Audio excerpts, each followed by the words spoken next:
check, baby, 1, 2. Check, baby, 1. It's called the Rump Shaker. All right, well, the Young Turks, TYT in his house. Son Michael Steele would say. I got a story about him in a little bit.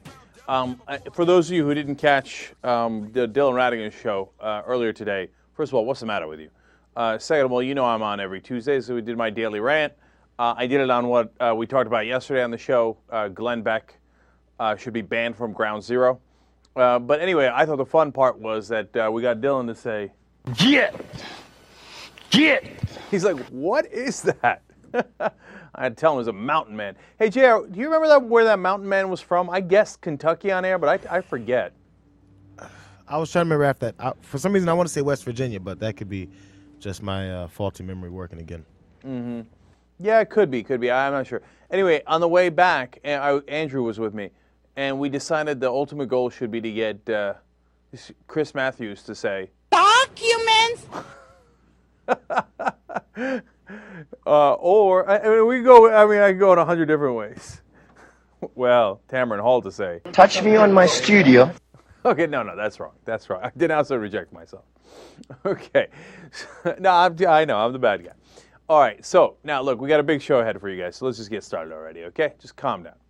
By the way, Facebook bans pot. We'll explain that later in the program. What are they doing? They're not even banning pot. They're banning pictures of pot. Anyway, we'll get to it later. All right, listen. Let's start with Howard Dean. He's going to go on the offense. Oh, you got it? What is it? North Carolina, man. He's from North Carolina? Caesar, North Carolina is what I think it was. Yep. Really? Mountain Man seemed like he would deeper in the Appalachians. North Carolina seems like almost... Now, boy, was I going to get myself in trouble with our Appalachian folks here. Say North Carolina seemed more civilized. I'm playing. You know I go to vacation on Kentucky. You know that, right? Okay. Now, so anyway, let's move forward. Howard Dean is trying to rile the troops up. He wants people to go out there and vote for Democrats. He's been a good team player. At the same time, he can't help but take a couple of shots at Obama's team because they more than deserve it. So we got a mix of both of those as he went on State of the Union, and I wanted to share it with you. First, Howard Dean wants to congratulate Obama for doing a good job, and he talks about it. So let's watch it. Clip number 1. But the president sets the tone, and for the president to be out there fighting as he has been for the last 2 or 3 weeks and sounding like Harry Truman, people love that stuff. They want to see a fighter. They want to see strength in their leaders, and I think President Obama is showing that strength. That little speech about if you want the country to go forward, you put the car in D, and if you want it to go backward, you put the car in R. That stuff goes a long way. Inside the Beltway, people scoff at that stuff. People love that outside the Beltway because it's what you got to stand for when you want to win, and he appears to want to win this. All right, I like that. You know, look, you want to encourage him when he does the right things, right? We're talking about President Obama. Like, you know me, I like to go on the offense and I like to stay there, and I think Obama hasn't done a lot of things right, but lately he's been sounding the right call, so Dean's backing him up on that. Makes sense. All right. And I like that Dean seems like a good team player, which he is. Remember, he's the one that got them those massive victories for the Democratic Party when he was the Democratic National Council chair, National Committee, I should say, chair, okay? So he's the head of the Democratic Party before. This guy, of course, was not only a team player, he was a captain of that team and led that team to enormous victories in 06 and 08. So it's an interesting reminder of that, which I think is a good thing. Now let's go to clip number 2. He's going to take a little jab at the rest of the Democrats. You don't hear the Republicans talking very much about health care anymore. It's all about jobs and the economy. It's all about jobs and the economy. It's about the willingness of the Democrats to do something they don't do very well, but they're going to have to this time, and that's fight like hell and get out there and mean it. Yeah, I like that. A little zinger. Didn't drop the leg on him, but there was a little clothesline action. Democrats, they're not used to fighting, but they should get around to it. But look, that's what he's got to do. I think he's playing it perfectly right. Now, understand this was a long interview. 98% of it was attacking Republicans, right? And explaining why they're wrong for the country, et cetera, et cetera. But he's got to encourage his side to let's go, let's rally the troops, let's go, let's get some fight in you, right? Because I'm going to get to Michael Steele in a second. Now, of course, he's the head of the RNC, and the Republicans have an interesting plan for him. And then I thought about the head of the DNC. Of course, it used to be Howard Dean, as I just told you, tremendous success. Now the head of the DNC is, now I think a lot of you will probably know, but He's so boring, some of you might have forgotten. Who's the head of the DNC? Remember the people's eyebrow, Tim Kaine, right? But Tim Kaine, he's the CNN of politicians. I mean, he's milquetoast. He's Mr. Vanilla. The only thing interesting about him is his eyebrow. Okay, other than the fact that he goes around giving speeches like this. I mean, when has Tim Kaine ever punched someone in the mouth? Okay, but look, you might say, oh, come on, Jake, not everybody should punch people in the mouth. You're right, not everyone should. But the head of the DNC should. He's part of the head of their messaging. He's the one trying to get them elected, right? He's the one trying to fight, or supposed to. And he comes out there and he's like, stop it, Republicans. Stop it, okay? Come on, let's get some fight. Well, you got an eyebrow? People's eyebrow? No, I thought you were going to go to that. Okay. So Dean is basically trying to do the job for him and riles him up, right? So now one more. Now this is going to talk about the White House staff, okay? It's another jab, I think it goes two different directions. So let's watch first. The people around the president have really misjudged what goes on elsewhere in the country other than Washington, D.C. I don't think this is true of the president, but I do think his people, his political people, have got to go out and spend some time outside Washington for a while. The average Democrat is a progressive. There are some things that are upsetting about the kind of deals that were made by the president's people on health care. But I think this is the time to put that stuff behind us. We've got to win this election, and we're going to have, after the election's over, we'll go back to having our policy fights, but this is about winning. You can't get anything done unless you have a Democratic president, a Democratic Senate, and a Democratic House. All right, a couple of things that I found very interesting there. First, I love that little that he did after, most Democrats are progressives. So you might not want to insult progressives as you're heading towards an election. What could be more obvious? Now, even, mainstream guys like Bob Shrum, and what I mean by that is he's an old hand in Washington, been a Democratic strategist for so long on so many losing campaigns, to be accurate, okay? And he's coming around saying, yeah, of course you shouldn't insult the people who are going to vote for you right before an election. It was an incredibly stupid thing of Gibbs to do, etc. Dean agrees, of course. But Dean's argument is not just that it was politically stupid. It's that, look, these are the guys who put you in office to do something. So, of course, Dean's right about that. But he said two other things there. And he said, look, we've got an election coming up here, and our number one objective should be to win the election. Then we'll go back to having the internal fights because that's important, and we need to have those fights. You know what? I totally agree with him. Because, if you watch the show on a regular basis, I'm really, really tough on Obama. I don't think he's done the right things. I'm going to come back to that in 1 second, right? But it doesn't mean that I'm in favor of the Republicans, and it doesn't mean that I think, just sit it out. I'm afraid people will sit it out because of the actions of the White House. But I'm not encouraging people to do that because what's the alternative? The alternative is horrible. So if you're telling me, hey, should I go vote for a Democrat who I don't really like versus a Republican I loathe, yeah, go vote for the Democrat if that's what you believe, right? And I'm going to go vote, and I'm going to vote for the lesser of two evils. That's just the way it is. Now, that doesn't mean that you give up. That doesn't mean that you got to do short-term and long-term. In the short term, we got to bite the bullet and vote for guys that we don't think are that great. But that's part and parcel of politics. That happens all the time. But in the long term, you fight for better candidates. And look, part of the reason we have Democracy for America on all the time, I didn't even connect it to, but come to think of it, of course, Howard Dean co-founded Democracy for America originally. Now his brother Jim Dean and Arshad Hassan run it. But part of the reason we have them on the show is because those guys go and find progressive candidates and they back them up. So does the Progressive Change Campaign Committee. And that's the long-term battle you got to have. But when it comes to Election Day, I'm with Howard Dean. Yeah, of course you go and you vote for whoever sucks less. I mean, keep it real, right? Now, one part that I'm not with Howard Dean on is, and I know why he's doing it, he says it's the president's advisors. And you will hear a lot of liberals and progressives and Democrats who are on our side complain about the president's advisors. Now, I do that too, but it's usually when I have a specific issue. Rahm Emanuel said this or Tim Geithner pushed for that. But a lot of people use it as an excuse to cover for Obama. Why? Part of the reason is they don't want to damage the president. Okay, if you're on that team, I get it. Me, I'm not on any team, so I don't I'm telling you, if I had to vote between Obama and McCain, it's a no-brainer. I'm going to vote for Obama. Doesn't mean I'm on his team, and doesn't mean I'm not going to tell you the truth about what Obama does. I'm going to, okay? But if you're a Democrat, they think don't damage the president. But there's a second reason.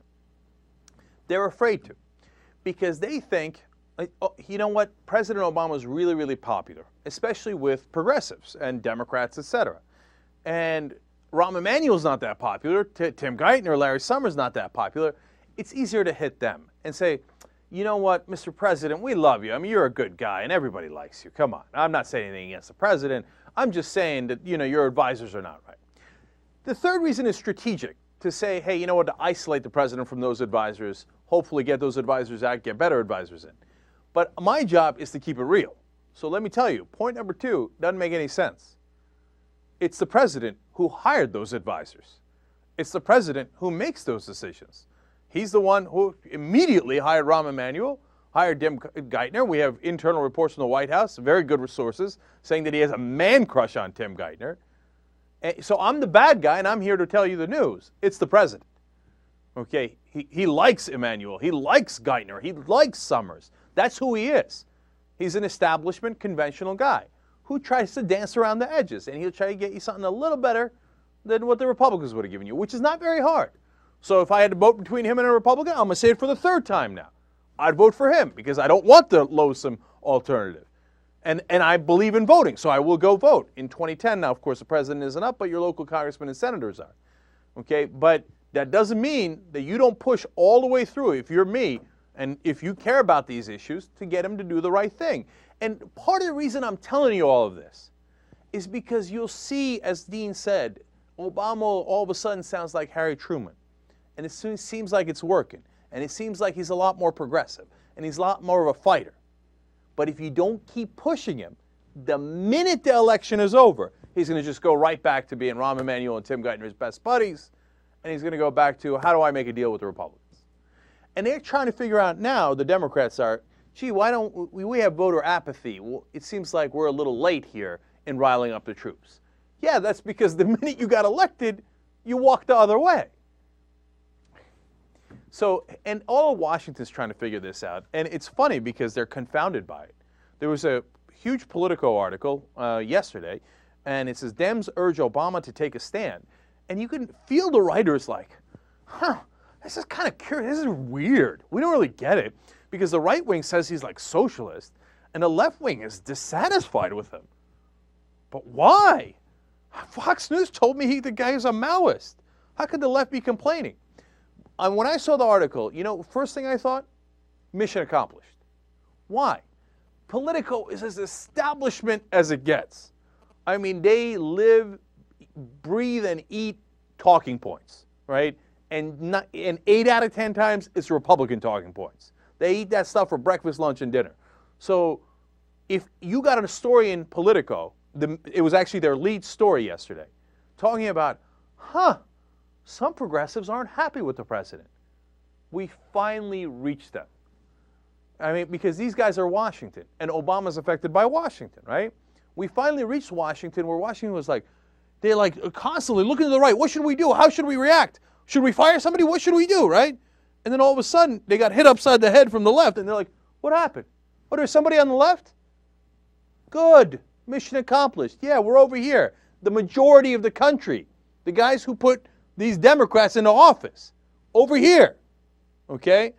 And so Politico writes it up, and they're totally confused by it. John Harris, James Hohmann write the article. Of course, they do standard so-called Washington journalism. They, on the one hand, this, but on the other hand, that. Who's right?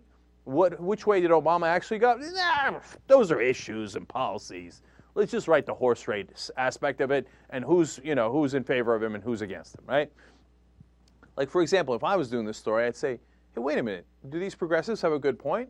Did Obama really, he said, change. We're going to change the system. How has Obama changed the system? I'm waiting for them to cover that.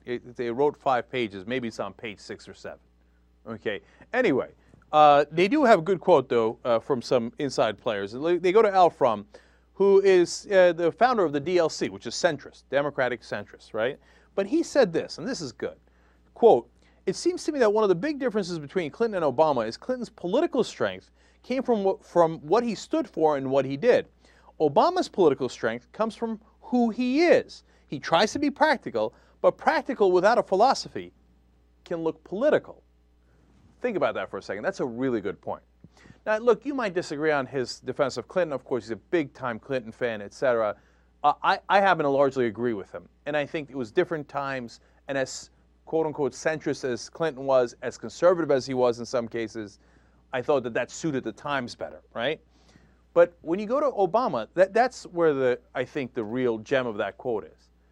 Look, if you don't have a philosophy and your whole thing is, hey, I'm likable and I'm a practical guy, I'll work with anybody, come on, right? That helps to build your likable brand. I get that. He keeps reaching out, he seems so damn likable. But in the end, if you don't have an ideology behind it, hey, you know what, I'm trying to get to this spot.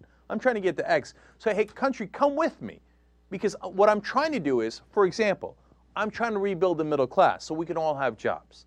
And I would, of course, make it a lot more specific and lay out why, I'd lay out my case, say why more, in this case, government regulation might help that, right?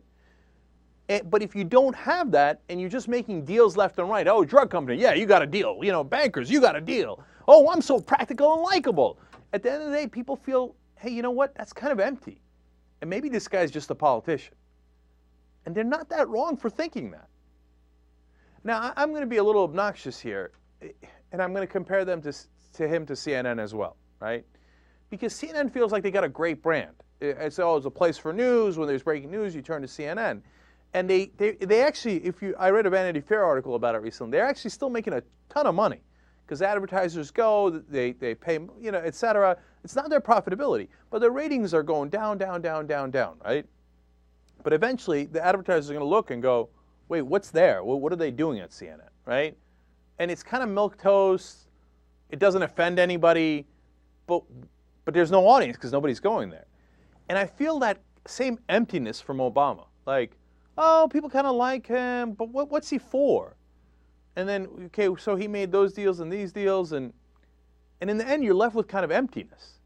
To be fair to Politico, they did have, like I said, had good quotes in there, and they did ask the question of, what Reaganism is, right? I mean, roughly everybody knows what that means. Obamaism, what is it?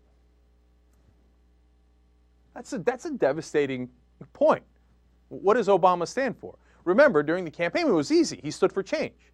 The way he's governed the last 2 years, change flew out the window on the first day. So obviously he's not for change. You could say, hey, he's for being a little more liberal because he covered more people with health care reform, got a little bit of financial reform. It's not much. Look, here's the central point that they're missing, the Obama White House, including Obama himself. When I say go attack the Republicans, it's not because we want to feel better. It's not like, oh, yeah, and it's better politics, which it is, right? But it's because you've got to convince the American people to come along with you. You got to say, hey, listen, this is what I stand for. And let me tell you why the system is wrong, which is what he did during his campaign in 2008 to get elected. This is why the system is wrong. And here's how I want to change it. Now, they might fight me, and I might lose a couple of these battles, but see where I'm going with this. And when I lose, I'll tell you, look, I said I tried for this, and I didn't get it, right? But at least I got this, this, and this, because I'm headed that way. I'm on a road here. Come on the road with me, because I'll tell you what my final objective is. Has Obama laid out that case? I got to go with hell no. Right? I mean, you tell me if I'm wrong. You get a sense that Obama's made that case. Okay, here's where the country's going. Here's what I want to do. Here's how we're going to get there. We might not win all the battles, etc. And that's part and parcel of saying, here's why the Republicans are wrong. Because they're going that way when we want to go this way. I'm not doing it just because, I want to feel good or it's good politics. I'm doing it because I'm telling you, they're wrong. They're wrong. They got us into a huge mess. I'm telling you that because I don't want to keep going that way. I want to go this way. Can you make that case? So far, as Bush would say, he hadn't yet. And that's what's hurting him in the elections. Now, when we come back, let's talk about the Republican reaction to this. I'm going to agree with John Boehner. Kind of. Okay, let's come back.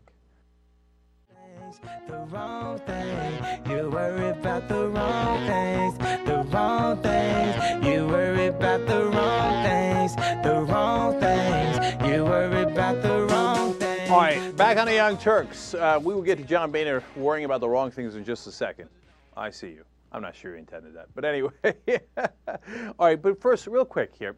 You know, because I was going on this case for Obama not fighting for change. He was going to fight for change. So I want to give you an example so you know what I'm talking about. It's in today's news.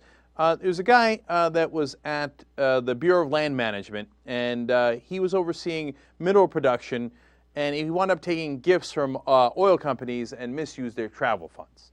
Now, this is something that's been going on a long time in that bureau, also for the people dealing with the oil companies for offshore drilling, etc. We found out a lot about that through the BP disaster, but we'd known about it during the Bush years. Remember sleeping with lobbyists, going on vacations with them, etc.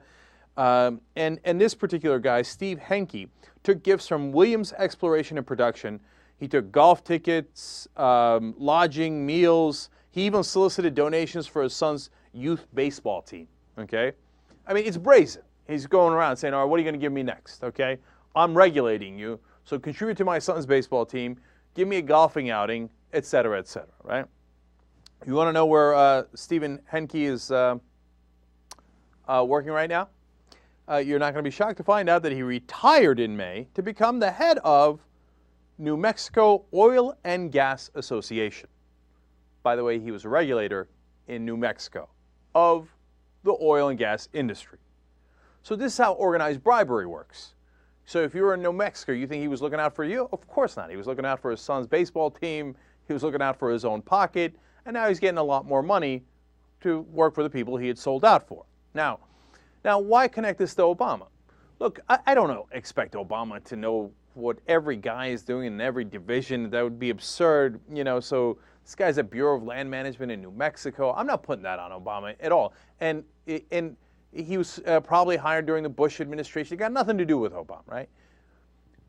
But now, if I was Obama, I would say, all right, look, this is a good opportunity, for example. And you get opportunities like this all the time, which I don't think takes advantage of at all, right? To say, hey, look, we got to clean this thing up, right?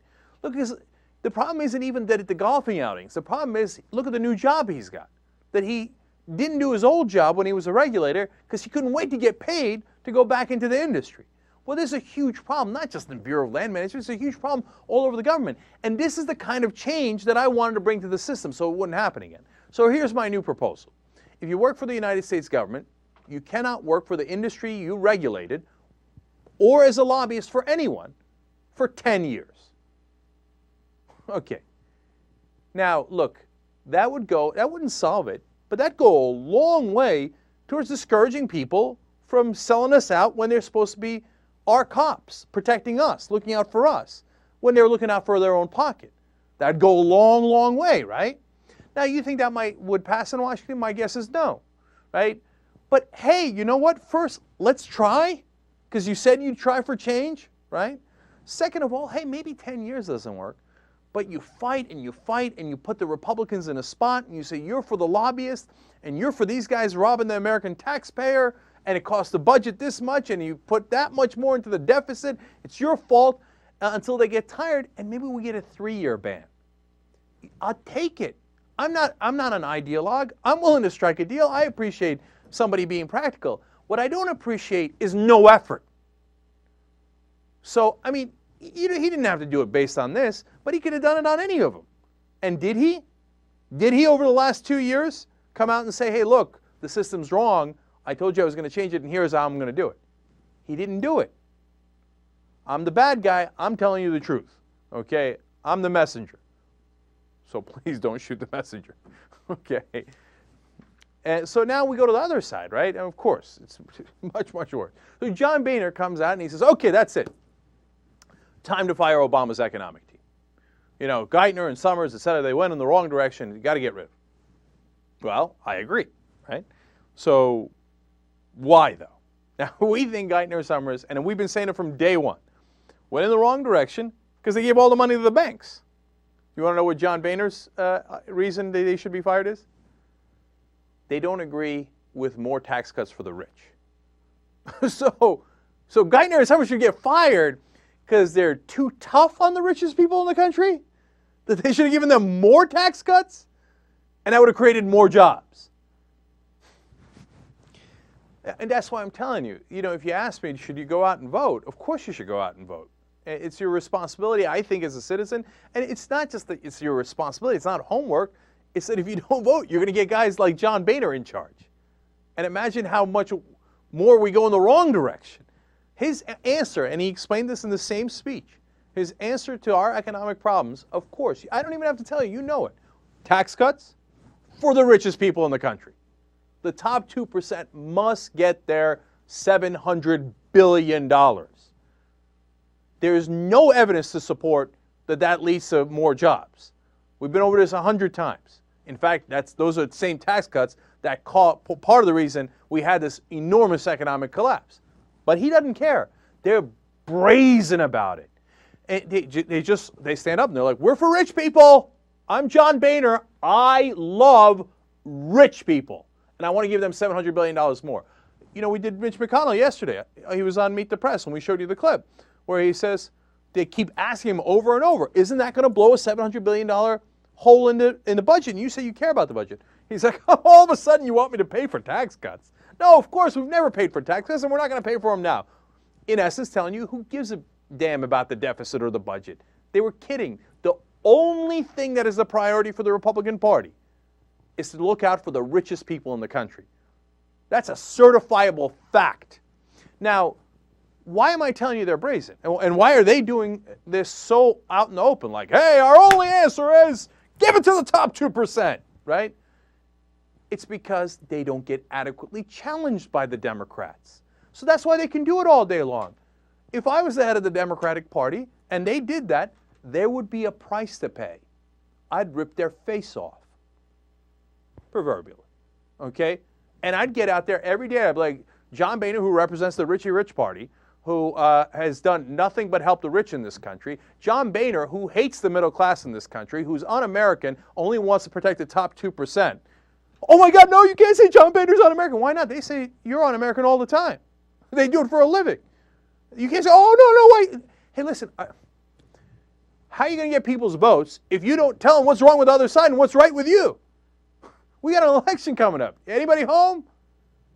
I mean, you got the other side telling you should fire your economic advisors, which gave in direct and indirect bailouts trillions to the banks. Trillions. And didn't get anything for us. We still have that high unemployment. Who are the least populous, most conservative government officials in the Democratic Party. And these guys, your opposition is saying they're too liberal. They should have given more to the rich. And you can't beat those guys? Oh, no, then you're not good at politics. Then you don't know what the hell's going on. I mean, look, I got numbers in front of me right now. I'm going to share them with you in a second about how the Republicans are winning all over the country. If you can't beat the Republicans, you suck at politics. You suck at it. The guys have a flag. I mean, their slogan is, we're the Republican Party, and we stand to crush the middle class and make sure the rich are richer. And you can't beat that? Pathetic. Okay, so I'm going to go on. I got more, okay? But my mind cannot comprehend a human being who thinks Geithner and Summers are too liberal, okay? And by the way, here's one last interesting note on that. Interesting that this is the first time that Boehner or any Republican has called for firing Geithner and Summers. Why is that? Why'd they wait this long? Where they've attacked everyone else. They've called everyone else a Maoist, etc. Because until now, it's election time now, so they're willing to do anything, right? And they're willing to go to any lengths. But before, they got a note from their banker friends that finance their elections, and from corporate America and multinational corporations saying, oh, hands off, man. You go after Van Jones anytime you like. You go after Obama. You go after all of them. You call them Muslims. You call them whatever name you want. But Geithner and Summers, they're our boys. They're looking out for us. So you back off. So that's the reason that this is the first time you've ever heard a Republican leader going after Geithner and Summers. Because we're right up on election time. But before, that was forbidden territory. because the people in charge love those guys. Okay, now, I'm going to tell you what happens if the Republicans lose in a second, but let me give you some of the numbers. Okay, so just quick update. I don't want to get too into the details here, but can the Republicans win the Senate, right? And there's a lot of close elections. They need to win 10 seats to gain a majority. 10 seats seem very, very hard, right? As you look at it, you think, maybe it's possible. It really depends on how things go over the next couple of months, right? So first of all, North Dakota, Arkansas, and Indiana, they were Democratic seats. They no longer will be. They're gone. Republicans definitely picking up those 3 seats. So there goes Byron Dorgan's seat, there goes Blanche Lincoln's seat, and there goes Evan Bayh's seat, okay? The closest competition is Indiana, where the Republicans have a 19-point lead. Bye-bye, okay? Some sort of tidal wave would have to happen for that to change. So now, here's the parts that drive me crazy. Republicans have a lead in Delaware. Okay, now Mike Castle is actually among the most reasonable Republicans in the country, but that's damning with faint praise. And I know he's been there a long time, and he's more of a moderate, and he doesn't like the birthers, et cetera, et cetera. But you're going to lose to Republicans in Delaware, where you have about approximately 187 to 3 advantage, you know, in percentage of which party people in Delaware support. Okay, in Pennsylvania, Republicans winning. I don't think they will, though. I think Sestak's a good politician. I think Sestak's going to beat Toomey there, okay? But then you look down the list, in Colorado, Republicans are winning, have a good chance. Washington is surprisingly close. Illinois, the Democrats barely have a lead. In California, they barely have a lead. Boxer, you're really going to lose to Fiorina?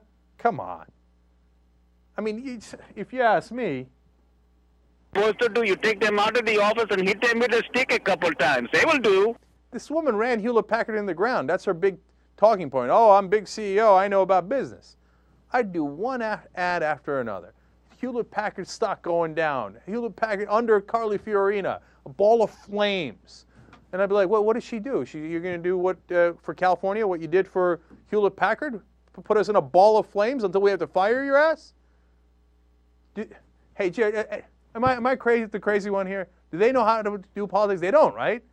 Wait, look, Boxer in California has a 2.9 lead, 2.9%. Here's the lead I'd have, 29%. I mean, and they say, oh, you know what, by the end of the election, you know how I roll. By the end of the election, they say, oh, Cenk Uygur, such an asshole. Okay, I can't stand that guy, but there's no way I'm voting for Fiorina, because this whole country, this whole state's going to get lit up on fire if I vote for her. I'm not going to do that. Okay, so I'm going to vote for the asshole Cenk Uygur. But man, he beat her, and he beat her good. Okay? So, look, Nevada, they still have a tiny lead. That's Harry Reid. Connecticut, the lead is sizable. So Connecticut, Oregon, New York, it looks like the Democrats are going to keep. So one last thing. You know who's losing in Wisconsin? By a tiny bit, just 1.3%. Feingold. Okay, but look, I'm in the prediction business, right? God, I hope I'm not wrong on this one. I'm going to go out on a limb. Feingold's losing now. I predict he wins. And here's what my prediction is based on. Not my man crush on Feingold. It's that Feingold's a fighter. So when push comes to shove, he's going to fight.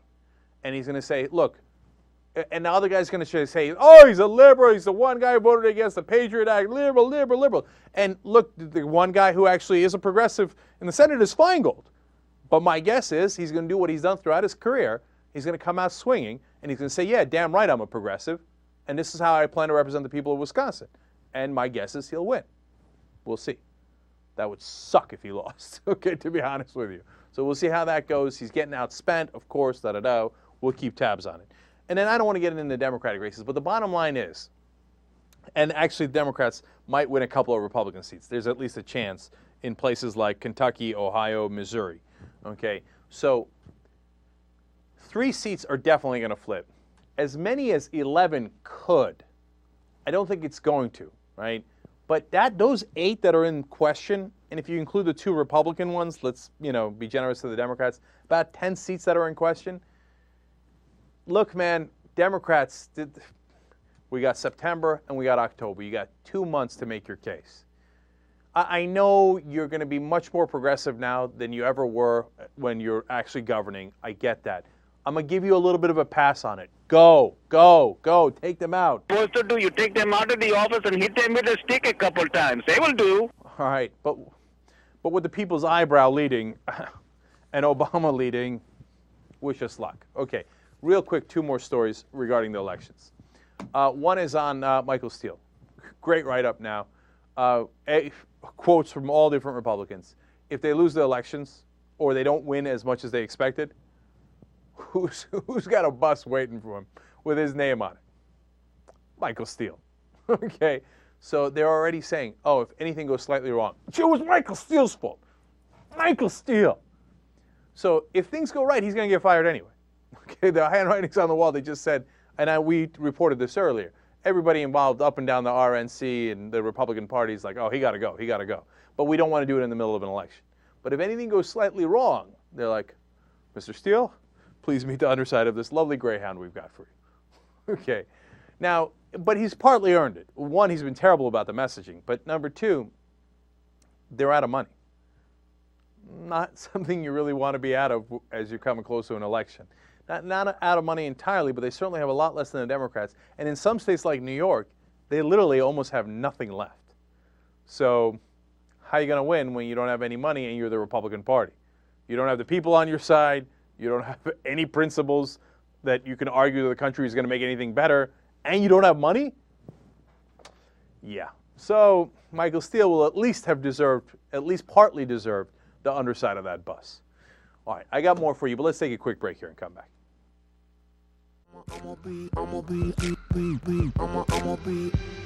All right, back on the Young Turks. Now, look, we've been covering the Park 51 controversy for a long time. Conservatives complaining, you got the mosque, they say, within the cultural center, that's close to ground zero, etc. But I found it. I found the dumbest argument yet. Okay.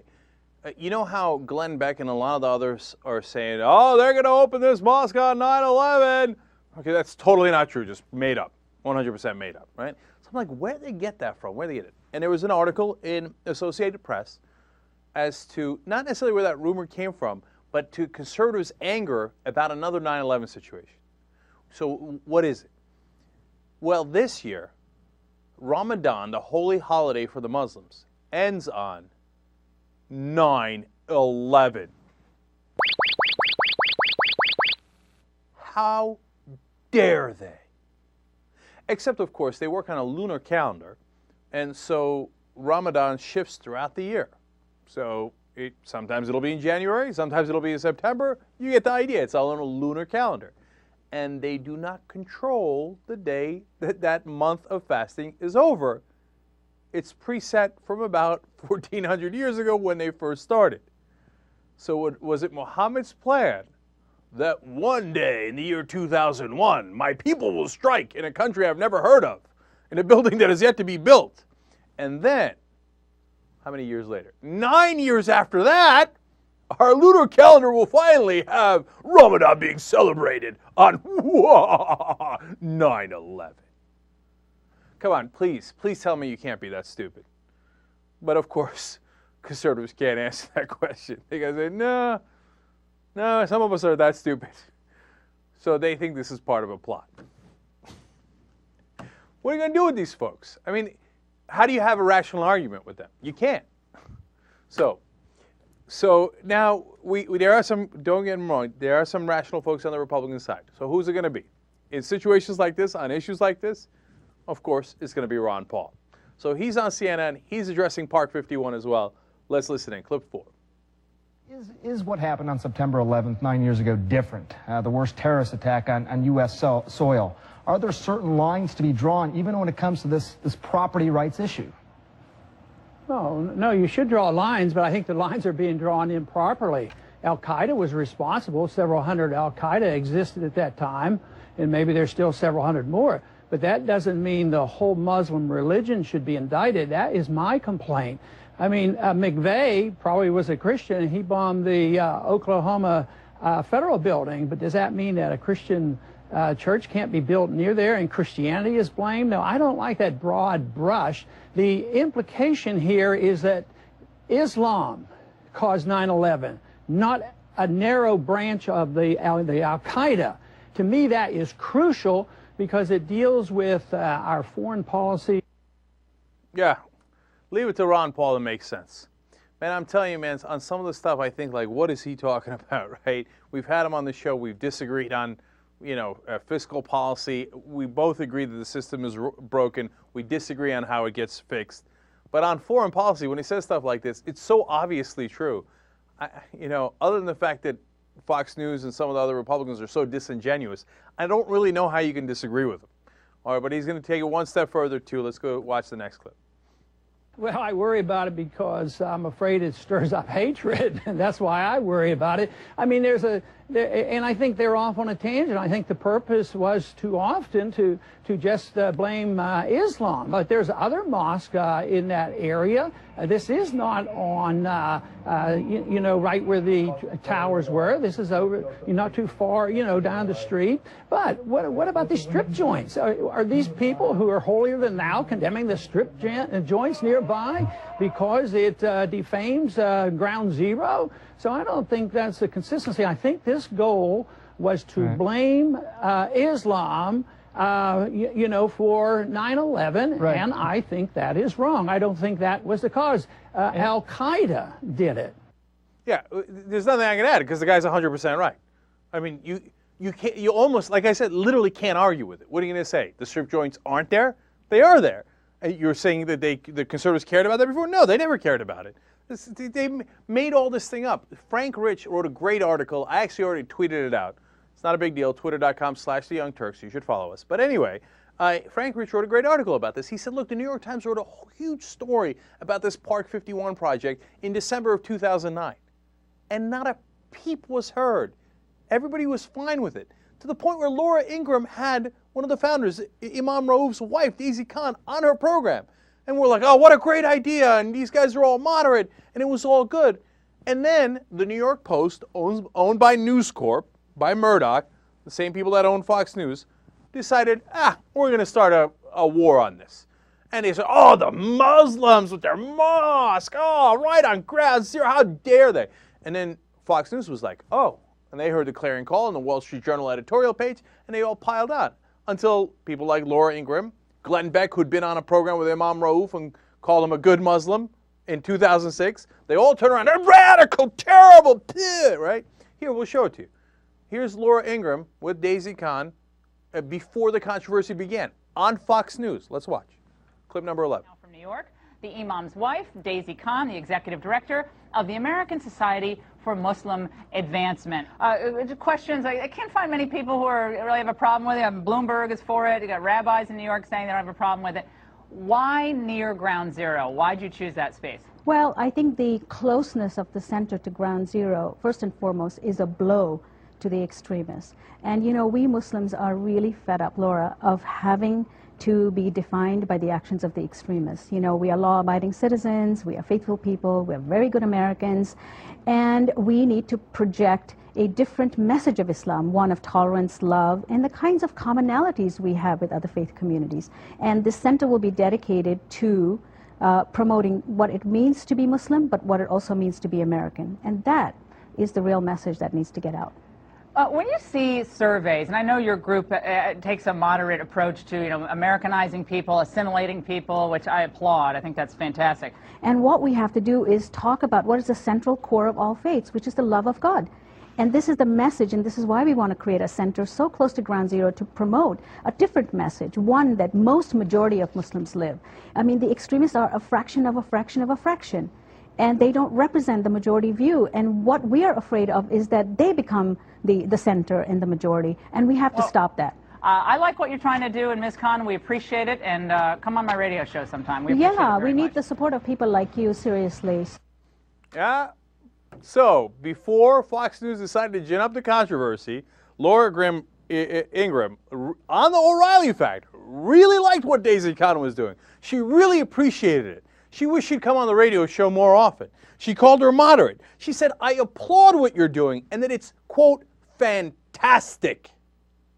Later, radical, crazy, terrible, an offense to everybody. It stabs Americans in the heart.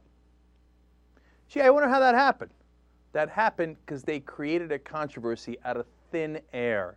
because they want to rile people up and drive them towards fear and hatred.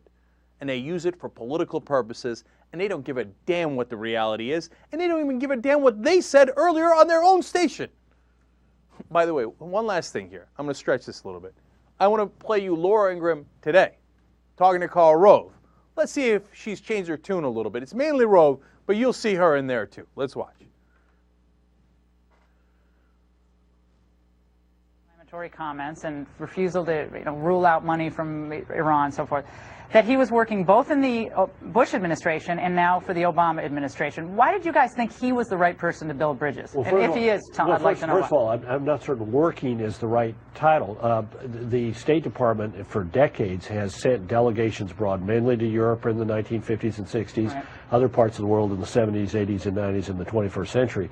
I think he was a member of some of those delegations starting in 2003. But these decisions are made within the bureaucracy of the State Department and are basically determined apolitically. I, for example, was a member of a number of youth delegations and led a number of youth delegations during the Carter administration. You should have been suspect immediately. Can't believe they sent you. Exactly. Well, that's the point. Is that you have a diversity of viewpoints in order to expose Americans abroad. America. I mean, why wasn't that red flagged by anyone? I mean, I don't know, you can't answer for everyone at the State Department, but I mean, is he really the best person to build interfaith bridges, given what he said? Look, frankly, I'm unaware until recently that he said. I mean, and look, I think there's a difference between being on a delegation of God knows how many people to where in 2003 and being funded by our State Department for what is essentially a fundraising tour for an explosive and controversial proposal.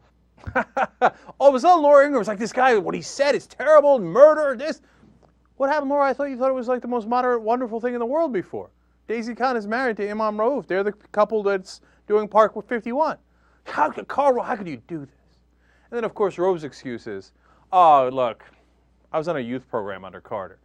This ain't no youth program. This was a guy who strolled into the White House. He worked personally with Karen Hughes and Condoleezza Rice. There is no bounds to how much they will lie. Laura Ingraham pretending she wasn't on the other side before. Rove pretending that they didn't work with Imam Rauf, that it doesn't count, that the Bush administration sent him on these State Department trips that he's on now with Obama, that they did the same exact thing. Do you see what I'm saying? Even if you're a conservative, do you get it? All they do is lie. Don't put your faith in these guys. If you want to believe in your ideology, God bless, go forward, do it. But don't put your lot in with these guys. They're lying to you. Young Turks.